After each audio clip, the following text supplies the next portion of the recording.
बिहार में विधानसभा चुनाव को लेकर एनडीए और इंडिया गठबंधन में सीट शेयरिंग का फॉर्मूला तय नहीं हो पाया है। इंडिया गठबंधन में घटक दलों के डिमांड मीडिया में आने लगे हैं, जबकि एनडीए में सब कुछ गुपचुप हो रहा है। इस बीच एनडीए में सीट शेयरिंग से पहले कैंडिडेट के नामों की घोषणा खुले मंच से होने लगी है। जेडीयू के राष्ट्रीय अध्यक्ष नीतीश कुमार के बाद बीजेपी के नेता और मंत्री मंगल पांडे ने मोतिहारी से प्रत्याशी का नाम सार्वजनिक कर दिया है।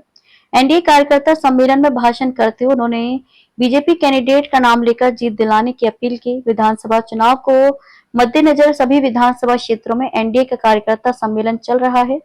इसी दौरान मोतिहारी में स्वास्थ्य मंत्री मंगल पांडे ने शहरी विधानसभा सीट पर बीजेपी का दावा ठोक दिया। एनडीए में अभी तक सीट बंटवारे का फॉर्मूला सेट नहीं हुआ है। कौन सीट किस दल को मिलेगा ये तय नहीं हो पाया है, लेकिन मंगल पांडे ने खुले मंच से प्रत्याशी का नाम भी सबके सामने रख दिया और उन्हें वोट देने की अपील कर दी।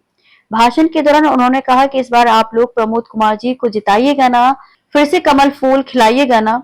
आपको बता दें कि प्रमोद कुमार वर्तमान में मोतिहारी के विधायक हैं और नीतीश सरकार में मंत्री भी रह चुके हैं। मंगल पांडे ने उनके लिए वोट करने और जिताने की अपील मोतिहारी सांसद और पूर्व केंद्रीय मंत्री राधा मोहन सिंह की मौजूदगी में किया।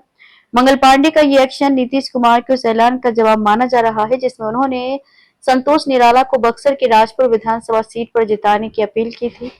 6 सितंबर को नीतीश कुमार बक्सर गए थे। कार्यक्रम में संबोधन के दौरान उन्होंने संतोष निराला को अपने पास बुलाया और लोगों से कहा कि इस बार इनको जिताइएगा ना।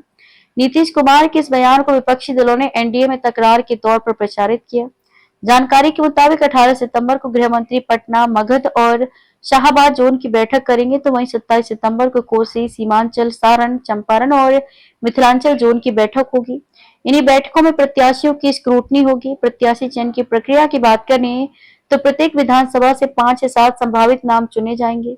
स्थानीय स्तर की बैठकों के बाद इनमें से 3 नाम दिल्ली भेजे जाएंगे। अंतिम प्रत्याशी की घोषणा नामांकन से 5 से 9 दिन पहले होगी। जानकारी के अनुसार प्रदेश भाजपा कार्यालय में अब तक करीब 1300 नेताओं ने बायोडेटा जमा किया है।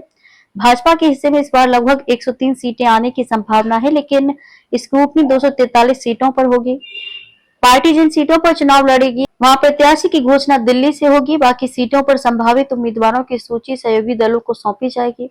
प्रत्याशी चयन में सर्वे रिपोर्ट, क्षेत्रीय फीडबैक, जिलाध्यक्षों और संगठन की राय को शामिल किया जाएगा।